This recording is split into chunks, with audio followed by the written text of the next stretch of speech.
রমাজানের পরে আল্লাহর নিকটে সবচেয়ে শ্রেষ্ঠ সিয়াম হচ্ছে মুহররম মাসের সিয়াম। আর আরেকটা হাদিসে রাসূল সাল্লাল্লাহু আলাইহি ওয়াসাল্লাম বলেন, সিয়াম ইয়াউম আশুরা আহতাসিবু আলাল্লাহ আন ইউকাফফিরা সানাতাল্লাতী ক্বাবলাহ। আমরা কিছুদিন পূর্বে আরাফার সিয়াম রেখেছিলাম, 1 বছর আগের এবং 1 বছর পরের গুনাহ। আর রাসূল সাল্লাল্লাহু আলাইহি ওয়াসাল্লাম এটাতে বলছেন আশুরাতে 1 বছর পূর্বের গুনাহ। আল্লাহ সুবহানাহু ওয়া তাআলা আশুরার একদিন সিয়ামে মানুষের 1 বছরের পূর্বের গুনাহ ক্ষমা করে দিবেন। কিন্তু দুঃখের বিষয় হচ্ছে এই আশুরাকে নিয়ে আমাদের সমাজে অনেক আকীদাগত বিভ্রান্তি আছে। আর এই বিভ্রান্তির একটা ঘটনাও আছে কাকতালীয়। সেটি হচ্ছে হুসাইন রাদিয়াল্লাহু তাআলা আনহু। হাসান এবং হুসাইন রাদিয়াল্লাহু তাআলা আনহুমার প্রতি ভালোবাসা ঈমানের অঙ্গ। আলী রাদিয়াল্লাহু তাআলা আনহুর প্রতি ভালোবাসা ঈমানের অঙ্গ। সকল সাহাবীদের প্রতি ভালোবাসা ঈমানের অঙ্গ। আল্লাহর নবীর পরিবার পরিজনের প্রতি বিদ্বেষ পোষণ করা কাফের হওয়ার আলামত, মুনাফিক হওয়ার আলামত। কিন্তু মুহাম্মদ সাল্লাল্লাহু আলাইহি ওয়াসাল্লামকে যেমন যিশু খ্রিস্টের জায়গায় বসানো যাবে না, ঠিক তেমনি মুহাম্মদ সাল্লাল্লাহু আলাইহি ওয়াসাল্লামের কোন সাহাবীকেও যিশু খ্রিস্টের জায়গায় বসানো যাবে না। যিশু খ্রিস্টকে তথা ঈসা আলাইহিস সালাতু ওয়াস সালামকে খ্রিস্টানরা কোথায় বসিয়েছে? এমন উঁচুতে নিয়ে চলে গেছে যে সারা পৃথিবীর সব মানুষের গুনাহ নিয়ে ঈসা আলাইহিস সালাতু ওয়াস সালাম মারা গেছেন, নাউযুবিল্লাহ। এই জন্য ঈসা আলাইহিস সালাতু ওয়াস সালামের মৃত্যুকে উদযাপন করা, কাছাকাছি ওই সেম থিওরিতে চলে গেছে একদল বিভ্রান্ত মুসলমান হুসাইন রাদিয়াল্লাহু তাআলা আনহুর মৃত্যুকে। অথচ হুসাইন রাদিয়াল্লাহু তাআলা আনহুর চেয়ে অবশ্যই শ্রেষ্ঠ আশারায়ে মুবাশশার বিল জান্নাহ, জান্নাতের সুসংবাদ প্রাপ্ত 10 জন সাহাবী। অন্তত তার নিজের পিতা আলী রাদিয়াল্লাহু তাআলা আনহু তো অবশ্যই শ্রেষ্ঠ। তো যারা জান্নাতের সুসংবাদ প্রাপ্ত এবং তাদের মধ্যে যে 4 জন খলিফা, তাদেরকেও অনেককেই হত্যা করা হয়েছে। ওমরকে হত্যা করা হয়েছে, ওসমানকে হত্যা করা হয়েছে রাদিয়াল্লাহু তাআলা আনহু। তাদের হত্যা উম্মতে মুহাম্মাদীর জন্য যতটা ক্ষতিকর, ওই সময়ের জন্য যতটা ব্যথার, দুঃখের এবং কষ্টের ছিল, হুসাইন রাদিয়াল্লাহু তাআলা আনহুর হত্যা দুঃখের এবং কষ্টের, কিন্তু তুলনা করা সম্ভব নয়। তাহলে হুসাইন রাদিয়াল্লাহু তাআলা আনহুর হত্যায় যদি শোক পালন করতে হয়, তাহলে আবু বকর, ওমর, উসমান, আলীর হত্যাতেও তো তার চেয়ে বেশি শোক পালন করতে হবে। আর তার চেয়ে বেশি শোক পালন করতে হবে মুহাম্মদ সাল্লাল্লাহু আলাইহি ওয়াসাল্লামের মৃত্যুতে। কিন্তু ইসলাম তো শোকের ধর্মই নয়, ইসলাম শোকের দিন নয়। সর্বোচ্চ স্বামীর মৃত্যুতে মানুষ শোক পালন করতে পারে 4 মাস 10 দিন, সর্বোচ্চ। সেখানে যুগ যুগ যাবত আমরা একটা বিভ্রান্ত আকীদাকে লালন করে, যেই দিনে মূলত মুসা আলাইহিস সালাতু ওয়াস সালামের মুক্তিতে খুশি হয়ে সিয়াম পালন করার কথা, সেই দিনকে আমরা তাজিয়া মিছিল এবং বিভিন্ন কিছু, এবং আশুরা মুহররমকে, যেটা শরীয়তে ছিল, মানুষ জানেই না যে আশুরা মুহররম মানে মুসা আলাইহিস সালাতু ওয়াস সালামের মুক্তি। সবাই জানে আশুরা মুহররম মানে হুসাইন রাদিয়াল্লাহু তাআলা আনহুর হত্যা। এইটা হচ্ছে পলিটিক্স। শিয়া এবং সুন্নিদের যে দ্বন্দ্ব, এটার শুরুটা পলিটিক্স থেকে, রাজনীতি থেকে। এবং গল্প বলাতে যেহেতু তারা বেশি এক্সপার্ট, উপন্যাস লিখতে বেশি এক্সপার্ট পারস্যরা, ফলত হৃদয় বিদারক এই গল্পকে অনেক হাইলাইট করে হৃদয় বিদারক অসংখ্য সাহিত্য তৈরি হয়েছে। বাংলাতেও অসংখ্য সাহিত্য তৈরি হয়েছে এবং এটাকে একটা কালচারে রূপান্তর করা হয়েছে। এবং এটাকে শোক পালন, এই দিনে শোক পালন করাকে এবং নিজের উপর জুলুম করাকে ইবাদত বানানো হয়েছে, যেটার সাথে ইসলামের ন্যূনতম সম্পর্ক নেই। মানুষ নিজের গায়ে আঘাত করবে ছুরি দিয়ে, হাজার হাজার মানুষ রক্তাক্ত করবে নিজের মাথাকে, কষ্ট দিবে নিজেকে, এর সাথে ইসলামের ন্যূনতম সম্পর্ক নেই। এগুলো সম্পূর্ণরূপে হারাম। মানুষ নিজেকে কখনোই কষ্ট দিতে পারে না, ইসলামে নিষিদ্ধ। লা তুলকু আইদিকুম, তোমরা নিজেদেরকে তাহলুকা, স্বেচ্ছায় ধ্বংসের দিকে নিক্ষেপ করিও, আল্লাহর আদেশ। এবং আত্মহত্যা ইসলামে হারাম। এগুলো কাছাকাছি আত্মহত্যার মতো প্রবণতা। তো এই ধরনের বিভ্রান্ত এবং ভ্রান্ত আকীদা থেকে বের হয়ে এসে আমাদের আশুরা মুহররমের সঠিক আকীদা এবং সঠিক বিশ্বাস লালন করতে হবে। হ্যাঁ, আল্লাহ সুবহানাহু ওয়া তাআলা 4টি মাসকে হারাম করেছেন এবং পবিত্র কোরআনে আয়াত অবতীর্ণ করে সেটা স্পষ্ট করেছেন। ইন্না ইদ্দাতাশ শুহুরি ইনদাল্লাহ 12 শাহরান ফি কিতাবিল্লাহ। যেই দিন থেকে আল্লাহ আসমান এবং জমিন সৃষ্টি করেছেন ওই দিন থেকে আল্লাহর গণনায় মাস হচ্ছে 12টি। যেই দিন থেকে আল্লাহ আসমান এবং জমিন সৃষ্টি করেছেন ওই দিন থেকে লাউহে মাহফুজে আল্লাহ সুবহানাহু ওয়া তাআলার গণনায় মাস 12টি। তবে 12 মাস মানুষের আবিষ্কার নয়, আল্লাহর নির্ধারণ। পৃথিবী যেদিন থেকে সৃষ্টি হয়েছে সেই দিন থেকে। মিনহা আরবাআতুন হুরুম, আর ওই দিন থেকে 4টা মাস হারাম। হারাম শব্দের অর্থ হচ্ছে রেস্ট্রিক্টেড, নিষিদ্ধ। অনেক সময় কোনো কিছু নিষিদ্ধ হয় নিকৃষ্টতার কারণে, আর অনেক সময় কোনো কিছু নিষিদ্ধ হয় সম্মানের কারণে। নিষিদ্ধ মানে নিকৃষ্টতা নয়, কখনো নিষিদ্ধ হয়েছে সম্মানের কারণে। যেমন আপনারা বলেন যে মাহরাম, মেয়ের সাথে মাহরাম যেতে হবে। মাহরাম মানেও কিন্তু হারাম। কি হারাম?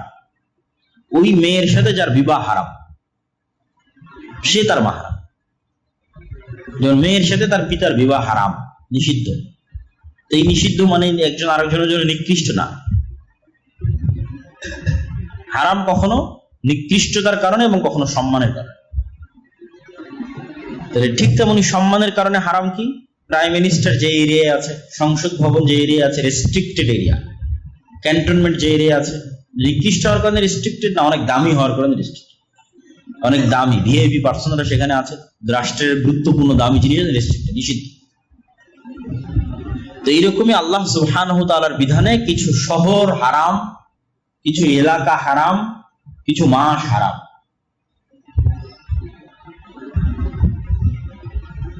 তো আল্লাহ সুবহানাহু ওয়া তাআলার নির্ধারণে যেই মাসগুলো হারাম তার মধ্যে একটি গুরুত্বপূর্ণ মাস হচ্ছে মুহররম।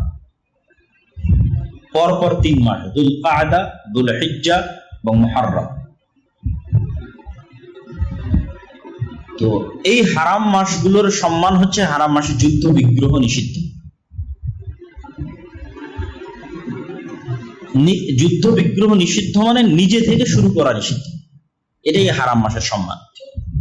যে কোনো মুসলিম শাসক, কোনো মুসলিম খলিফা এই 4 মাসে নিজে থেকে যুদ্ধ স্টার্ট করতে পারবে না, বরং তার কোনো যুদ্ধ বন্ধ করার ক্ষমতা থাকলে বন্ধ করবে এই 4 মাসে। আর যদি যুদ্ধ চাপিয়ে দেওয়া হয়, তথা আমার উপর কেউ হামলা করতেছে, তখন তার কিছু করার নাই। তখন আল্লাহ অনুমতি দিয়েছে যে ঠিক আছে, যতটুকু তোমাদের উপর জুলুম হচ্ছে তোমরা ততটুকু জুলুমের প্রতিবাদ করো। কিন্তু নিজে থেকে হারাম মাসে যুদ্ধ শুরু করা যাবে, মারামারি গন্ডগোল ফাটাফাটি শুরু করা যাবে, শান্তি বিরাজ রাখতে হবে। এবং এই বিধান মক্কার মুহাম্মদ সাল্লাল্লাহু আলাইহি ওয়াসাল্লাম আসার পূর্বের কাফেররা অনুসরণ করত। কাফের মুশরিকদের কাছে হারাম মাসের গুরুত্ব ছিল। আর হারাম এরিয়া হচ্ছে মক্কা এবং মদিনা। মক্কাকে হারাম করেছে ইব্রাহিম আলাইহিস সালাম, মদিনাকে হারাম করেছে মুহাম্মদ সাল্লাল্লাহু আলাইহি ওয়াসাল্লাম। তো মুহররম মাসের 10 তারিখ, আশুরা মানে দশম, 10th। আরবিতে 10-এর আরবি হচ্ছে আশারা, 10। ওইটাকে যখন দশম ম যুক্ত করা হয়েছে তখন আরবিতে হচ্ছে আশুরা, দশম দিন। 10 থেকে দশম, তাহলে আশারা থেকে আশুরা, 10 থেকে দশম। মুহররম মাসের দশম দিন। তো মুহররম মাসের দশম দিনের কি গুরুত্ব? এমনি অসংখ্য জয়ীফ হাদিস আছে, জাল হাদিস আছে যে সবকিছুই মুহররম মাসের 10 তারিখ। আল্লাহ পৃথিবী সৃষ্টি করেছে এই দিনে, পৃথিবী ধ্বংস হবে এই দিনে, আদম সৃষ্টি করেছেন এই দিনে। এরকম অসংখ্য কিছু রিওয়ায়াত আছে যেগুলো সরাসরি নির্ভরযোগ্য সূত্রে প্রমাণিত। নির্ভরযোগ্য সূত্রে প্রমাণিত কি? নির্ভরযোগ্য সূত্রে প্রমাণিত একটাই, সেটা হচ্ছে ইয়াউমা নাজাল্লাহু সুবহানাহু ওয়া তাআলা ইয়া বানি ইসরাঈল আযকুরু নি'মাতি আল্লাতী আন'আমতু আলাইকুম। হে বানু ইসরাইল, স্মরণ করো আমার নিয়ামতের কথা। ওয়া ইয নাজ্জাইনাকুম মিন আলি ফিরআউন ইয়াসুমুনাকুম সুআল আযাব ইযাববিহুনা আবনাআকুম ওয়া ইস্তাহইয়ুনা নিসাআকুম ওয়া ফী যালিকুম বালাউম মির রাব্বিকুম আযীম। স্মরণ করো সেই দিনের কথা যেই দিন আমি তোমাদের ফিরআউন থেকে মুক্তি দিয়েছিলাম। ফিরআউন কি করতো? ইয়াসুমুনাকুম সুআল আযাব, নিকৃষ্ট আযাব দিত তোমাদের। কিভাবে আযাব দিত? ইযাববিহুনা আবনাআকুম, তোমাদের ছেলে সন্তানদের জবাই করতো। ওয়া ইস্তাহইয়ুনা নিসাআকুম, তোমাদের মেয়েদের বাঁচিয়ে রাখতো। কি দয়ায় বাঁচিয়ে রাখতো মেয়েদের? না, একদিকে পুরুষকে হত্যা করা হচ্ছে, আর একদিকে পরিবারের সম্মান, মেয়েদেরকে বাঁচিয়ে রাখা হচ্ছে দাসত্ব করাটা। প্র্যাকটিক্যাল দাসত্ব করার জন্য, আর পুরুষদেরকে হত্যাই করা হচ্ছে। তাহলে মেয়েদেরকে বাঁচিয়ে রাখা হচ্ছে লাঞ্ছনা, যে একটা জাতির লাঞ্ছনা এবং একটা পরিবারের লাঞ্ছনার সবচেয়ে বড় আলামত যে ওই বাড়ির স্ত্রী, ওই বাড়ির মেয়ে, ওই বাড়ির মা মানুষের দাস, মানুষের দাস। তোমাদের পুরুষদের হত্যা করে, তোমাদের মেয়েদের বাঁচিয়ে রাখা হচ্ছে দাস হিসেবে। এই ভয়ঙ্কর শাসকের নাম হচ্ছে ফেরাউন। আমি মুক্তি দিয়েছি, ওই ফারাকনা বিকুমুল বাহরা, সমুদ্রকে চিরে দিয়েছি তোমাদের জন্য, যেন তোমরা ফেরাউনের কবল থেকে মুক্তি পাও। ওয়াগরাকনা আলা ফিরআউন, আর ফেরাউনকে ডুবিয়ে দিয়েছি এই সমুদ্রে। তাহলে পৃথিবীর ইতিহাসে যতগুলো বড় ঘটনা আছে তার মধ্যে বিশাল বড় ঘটনা হচ্ছে বানু ইসরাইলের মুক্তি পাওয়া আর ফেরাউনের ডুবে যাওয়া, মুসা আলাইহিস সালাতু ওয়াস সালামের মাধ্যমে, এবং সমুদ্র চিরে দ্বিখণ্ডিত হয়ে যাওয়া। এই ঘটনা যেই দিন ঘটেছে সেটাই মুহররমের 10 তারিখ, এবং আজও ইহুদিদের কাছে এই দিন খুবই সম্মানিত, এবং তারা এই দিনের যে নামে তারা উদযাপন করে সেটা হচ্ছে ইয়ম কিপ্পুর। হিব্রু ভাষায় যেটাকে আমরা আশুরা বলছি ওটাকে বলা হয় ইয়ম কিপ্পুর। তো রাসূলুল্লাহ সাল্লাল্লাহু আলাইহি ওয়াসাল্লাম যখন মদিনায় গেলেন, তখন মদিনার ইহুদিরা এই দিনে সিয়াম পালন করত, তখন রমজানের সিয়াম আসেনি। তো রাসূল সাল্লাল্লাহু আলাইহি ওয়াসাল্লাম বললেন, তোমরা কেন এই দিনে সিয়াম পালন করো? তো বললো এই ঘটনা। আল্লাহ নবী বললেন, ফানাহনু আহাক্কু আওলা বিমূসা মিনকুম, বলছে মুসার খুশিতে খুশি হওয়ার হকদার তোমাদের চেয়ে আমি বেশি। কেন মুসা যেই তাওহীদের দাওয়াত দিত, যেই সিরাতে মুস্তাকিমের দাওয়াত দিত, এবং যেই ধারাবাহিক নবুয়তের ধারাবাহিকতায় মুসা, তারপরে আরো পরে ঈসা আলাইহিস সালাম, সেই ধারাবাহিকতায় আমি মুহাম্মদ সাল্লাল্লাহু আলাইহি ওয়াসাল্লাম। তাহলে মূলত মুসা আলাইহিস সালামের সকল কষ্টে কষ্ট পাওয়ার এবং সকল খুশিতে খুশি হওয়ার মূল হকদার হচ্ছে আমি। কেন তোমরা এখন নামে মুসা আলাইহিস সালামের অনুসারী, কিন্তু কাজে পথভ্রষ্ট, অভিশপ্ত। তো রাসূল সাল্লাল্লাহু আলাইহি ওয়াসাল্লাম সিয়াম পালন করলেন, এবং ইহুদিদের বিরোধিতার খাতিরে একদিন আগে অথবা একদিন পরে আরেকটা সিয়াম তিনি অতিরিক্ত করে দিলেন। 10ম দিনের আগে 9 তারিখ, অথবা 10ম দিনের পরে 11 তারিখ, যাতে আহলে কিতাব তথা ইহুদিদের থেকে মুসলমানের ইবাদত একটু হলেও আলাদা। তো রাসূলুল্লাহ সাল্লাল্লাহু আলাইহি ওয়াসাল্লাম দুটো হাদিস, আফজালুস সিয়াম বা'দা রমাদান শাহরুল্লাহিল মুহাররম, রমাদানের পরে আল্লাহর নিকটে সবচেয়ে শ্রেষ্ঠ সিয়াম হচ্ছে মুহররম মাসের সিয়াম। আর আরেকটা হাদিসে রাসূল সাল্লাল্লাহু আলাইহি ওয়াসাল্লাম বলেন, সিয়াম ইয়াউম আশুরা আহতাসিবু আলাল্লাহ আন ইউকাফিরা সানাতাল্লাতী ক্বাবলাহ। আমরা কিছুদিন পূর্বে আরাফার সিয়াম রেখেছিলাম 1 বছর আগের এবং 1 বছর পরের গুনাহ, আর রাসূল সাল্লাল্লাহু আলাইহি ওয়াসাল্লাম এটাতে বলছেন আশুরাতে 1 বছর পূর্বের গুনাহ।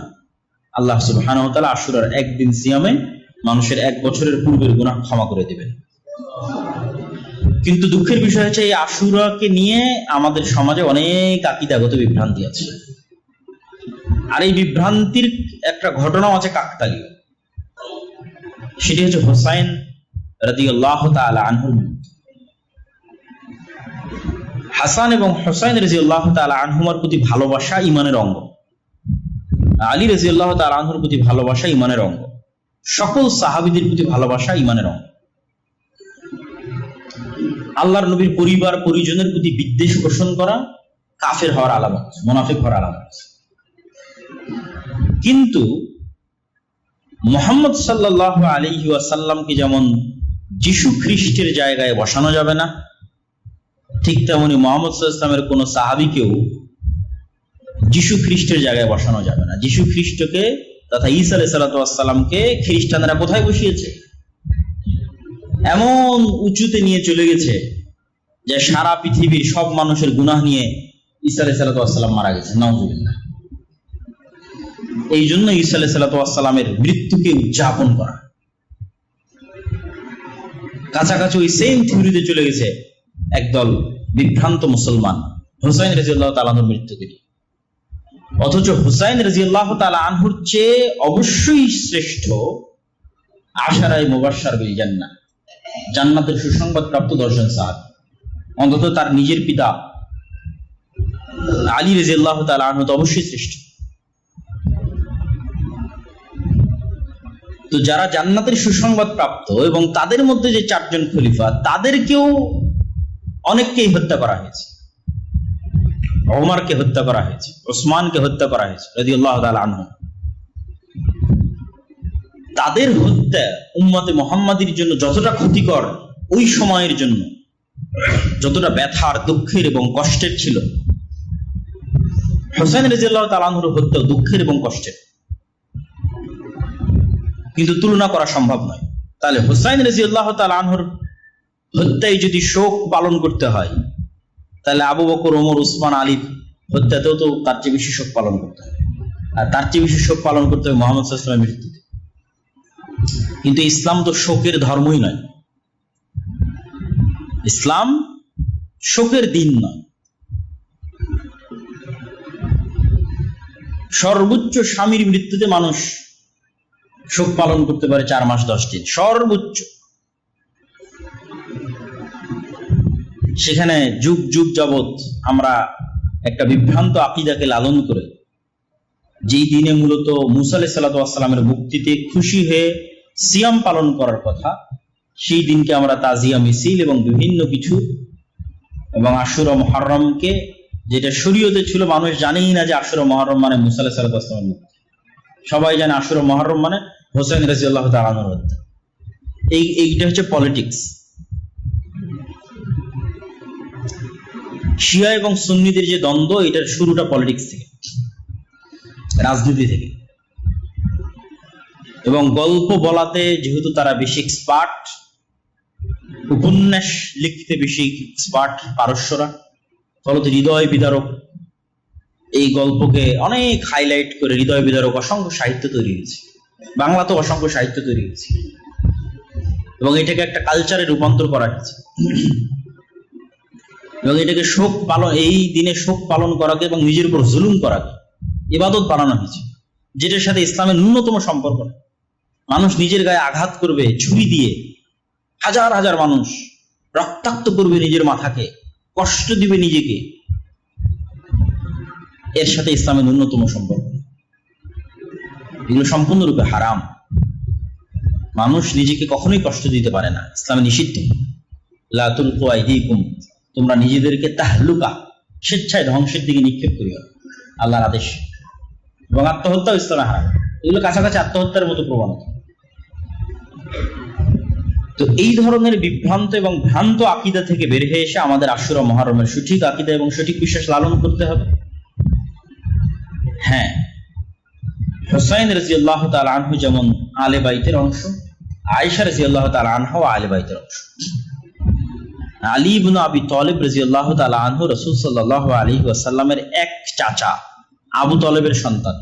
তো রাসূল সাল্লাল্লাহু আলাইহি ওয়াসাল্লামের তো আরো চাচা আছে, আব্বাস ইবনে আব্দুল মুত্তালিব, হামজা ইবনে আব্দুল মুত্তালিব, তাদের সন্তানের আগে, তাদের সন্তানের আলে বাইতের অংশ। আব্দুল্লাহ ইবনে আব্বাস এবং তাদের পরিবার আলে বাইতের অংশ। তাহলে শুধু একজনকে যদি আমি সম্পূর্ণরূপে আলাদা করে নিই, আলী রাদিয়াল্লাহু তাআলা রাসূল সাল্লাল্লাহু আলাইহি ওয়াসাল্লাম মাত্র এক মেয়েকে বিবাহ করেছে, আর ওসমান রাদিয়াল্লাহু আনহু 2 মেয়েকে বিয়ে করেছে। তো রাসূল সাল্লাল্লাহু আলাইহি ওয়াসাল্লাম 2 মেয়েকে বিয়ে করার পর ওসমান রাদিয়াল্লাহু আনহু হয়ে গেল আমার কাছে ঘৃণার পাত্র। আর এক মেয়েকে বিবাহ করার কারণে আমি তাকে হাইলাইট করে উপরে নিয়ে যেতে যেতে যেতে যেতে কেউ কেউ ইলাহ, আল্লাহ বানিয়ে ফেলেছে আলী রাদিয়াল্লাহু তাআলা। নাউযুবিল্লাহ। তাহলে এই তুলনাগুলো থেকেই তো বোঝা যায় যে এটার মধ্যে কোথাও না কোথাও গ্যাপ আছে, ভুল রয়েছে। যদি আল্লাহর নবীর পরিবারের প্রতি ভালোবাসা হয়, তাহলে যিনি আল্লাহর নবী 2 মেয়েকে বিয়ে করেছে ওসমান রাদিয়াল্লাহু তাআলা, উনি তো বেশি ভালোবাসার পাত্র। যদি আল্লাহর নবী মেয়ের জামাই হিসেবে বেশি ভালোবাসার পাত্র, তাহলে এই জিনিসগুলো আসলে লজিক্যালি টিকে না, বরং এগুলো প্রত্যেকটাই মূলত পলিটিক্স। হ্যাঁ, এটা ঠিক যে যেই মুহূর্তে হুসাইন রাদিয়াল্লাহু তাআলা আনহুকে হত্যা করা হচ্ছে, ওই মুহূর্তের শাসক ইয়াজিদ, কিন্তু উমাইয়াদের দারুল খেলাফা হচ্ছে দামেস্ক, আর নিহত হচ্ছেন হুসাইন রাদিয়াল্লাহু তাআলা আনহু ইরাকে। ইরাক থেকে সিরিয়ার দূরত্ব ভালোই, এবং মধ্যে মরুভূমি থাকায় যাওয়ার রাস্তা অনেক ক্রিটিক্যাল, ফোরাত নদীর তীর ধরে ঘুরে যেতে হবে। ইব্রাহিম আলাইহিস সালাতু ওয়াস সালাম যখন ইরাক থেকে সিরিয়াতে হিজরত করেছিলেন, তখনও ওনাকে এইভাবে ঘুরে আসতে হয়েছে। তো শাসক আছে দামেস্কে, সরাসরি তার পক্ষ থেকে হত্যার আদেশের প্রমাণ ইতিহাসে পাওয়া যায় না। বায়াত যেন না নিতে পারে, আত্মসমর্পণ যেন করে, আমার হাতে এসে যেন বায়াত নাই, এই রকমের আদেশ আছে। কিন্তু মূল কালপ্রিট এখানে হচ্ছে কুফার মানুষেরা, যারা মুনাফিকি করেছে, যারা তাকে অনেক উৎসাহ দিয়ে মদিনা থেকে নিয়ে গেছে, আসেন আমরা আপনার পাশে থাকবো, অমুক করবো তুমুক করবো, কিন্তু যাওয়ার পর আর পাশে নাই। তো মূল কালপ্রিট হচ্ছে আহলে কুফা, কুফার তৎকালীন যারা মানুষ, যারা তাকে দাওয়াত দিয়ে উস্কিয়ে মদিনা থেকে বের করে নিয়ে এসেছে কুফায়, কিন্তু যখন কুফায় এসেছে তখন আর সাথে। ঘটনা অত্যন্ত হৃদয় বিদারক। অবশ্যই ইয়াজিদ ইবনে মুআবিয়াকে এতটুকুর জন্য দায় দেওয়াই যায় যে সে হত্যাকারীর কোনো বিচার করেছিল। এই প্রশ্ন অবশ্যই উত্থাপন করা যায়। এই জন্য আহলুস সুন্নাত ওয়াল জামাতের পক্ষ থেকে শাইখুল ইসলাম ইবনে তাইমিয়া বলেছেন, ইয়াজিদ ইবনে মুআবিয়া না প্রশংসার যোগ্য না নিন্দারও যোগ্য। নিন্দা করেও আমরা গুনাহের ভাগীদার হতে রাজি নই, প্রশংসা করেও কেন সে সাহাবী নয়, আলাদা করে তার প্রতি আমাদের কোনো জিম্মেদারিও নেই। কিন্তু এইটার কারণে তার পিতা মুআবিয়া রাদিয়াল্লাহু তাআলা আনহুকে দায় দেওয়া, তখন তিনি পৃথিবীতে নাই, উনি অনেক আগে পৃথিবী থেকে চলে গেছে। মুআবিয়া রাদিয়াল্লাহু তাআলা আনহু আরেক সাহাবীর সন্তান, যে আবু সুফিয়ান, মুআবিয়া ইবনে আবি সুফিয়ান। আবু সুফিয়ান হচ্ছে আবু জাহালের পরে মক্কার কুরাইশদের নেতা। আবু সুফিয়ান রাদিয়াল্লাহু তাআলা আনহু মক্কা বিজয়ের সময় ইসলাম গ্রহণ করেন।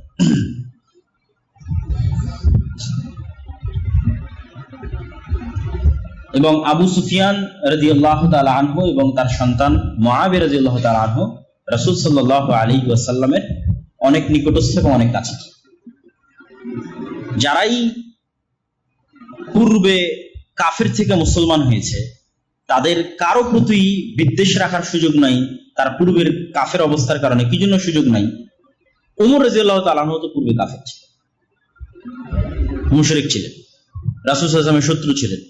খালিদ বিন ওয়ালিদ তো এক যুদ্ধে মুহাম্মদ সাল্লাল্লাহু আলাইহি ওয়াসাল্লামের বিরুদ্ধে বিজয় অর্জন করেছে, উহুদের যুদ্ধে। পরে খালিদ বিন ওয়ালিদ তো সব যুদ্ধে মুসলমানদের নেতৃত্ব দিয়েছে। আজ যতদূর পর্যন্ত মুসলমানদের সীমানা সবই খালিদ বিন ওয়ালিদের অবদান। তাহলে যেই কারণে আপনি ওমর রাদিয়াল্লাহু তাআলা আনহুকে ঘৃণা করতে পারেন না, খালিদ বিন ওয়ালিদকে পারেন না, ওই কারণে আবু সুফিয়ান এবং মুআবিয়া বিন আবু সুফিয়ানকে পারেন না। বরং ঘৃণা করা তো বহু দূরের কথা, ঘৃণা রাখলে মানুষ কাফের হয়ে যেতে পারে। এই জন্য একটা প্রশ্নের উত্তরে একজন সালাফ বলেছেন যে ওমর ইবনে আব্দুল আজিজ বেশি শ্রেষ্ঠ না মুআবিয়া ইবনে আবি সুফিয়ান বেশি শ্রেষ্ঠ? কেন ওমর ইবনে আব্দুল আজিজের শাসনকালকে মানুষ খোলাফায়ে রাশেদার শাসনকালের সাথে তুলনা করত, অথচ ওমর ইবনে আব্দুল আজিজ সাহাবী নয়, উমাইয়া খেলাফতের একজন শাসক। তখন একজন সালাফে সালিন উত্তরে বলেছেন যে ওমর ইবনে আব্দুল আজিজের সারা জীবনের আমল আর মুআবিয়া ইবনে আবি সুফিয়ানের একটা সিজদা যা রাসূল সাল্লাল্লাহু আলাইহি ওয়াসাল্লামের সাথে দিয়েছে, দুটোর তুলনা হবে না। সাহাবীদেরকে ওই সর্বোচ্চ মর্যাদার জায়গা দিয়ে রাখতে হবে। ফলত এই নিকৃষ্ট পলিটিক্সের মধ্যে ঢুকে ঈমান হারানো অত্যন্ত বড় একটি শয়তানের ষড়যন্ত্র। এই ষড়যন্ত্রে আমাদের পা দেওয়া যাবে না। আল্লাহ সুবহানাহু ওয়া তাআলা আমাদের মুহররমের 10 তারিখের যে সঠিক ইতিহাস সেটি জানার এবং মুসা আলাইহিস সালাতু ওয়াস সালামের যে মুক্তি, এই মুক্তিতে আনন্দিত হয়ে সিয়াম পালন করার তৌফিক দান করুক আল্লাহ। আর বক্তব্যের শুরুতে আমরা যে আলোচনা করেছি, আমাদের দুনিয়ার জীবনের যে খেল তামাশার মাধ্যমে আমাদের মৃত্যুকে ভুলিয়ে রাখতে চাই শয়তান, আল্লাহর স্মরণ থেকে আমাদের গাফিল করতে চাই, শয়তানের সেই প্রজেক্টগুলোর আমরা অংশ হচ্ছে, আমাদের সময় নষ্ট করছে, আমাদের যুবক সমাজ সময় নষ্ট করছে। অথচ হিন্দু এবং ইহুদিরা কি করতেছে সেটা থেকে আমরা সম্পূর্ণরূপে গাফেল। এই যে গোলামির রাস্তা আমরা অবলম্বন করতেছি, বানু ইসরাইল হয়ে যাচ্ছে, বানু ইসরাইলদের মতো গোলামের রাস্তায় চলে যাচ্ছে। এটা বিষয়ে আমাদের সচেতনতা তৈরি করতে হবে এবং আল্লাহ সুবহানাহু ওয়া তাআলার সাথে সম্পৃক্ত হওয়ার মাধ্যমে জ্ঞান, গবেষণা, পড়াশোনা, কাজ, প্রোডাক্টিভিটি এগুলো নিয়ে ব্যস্ত থাকতে হবে।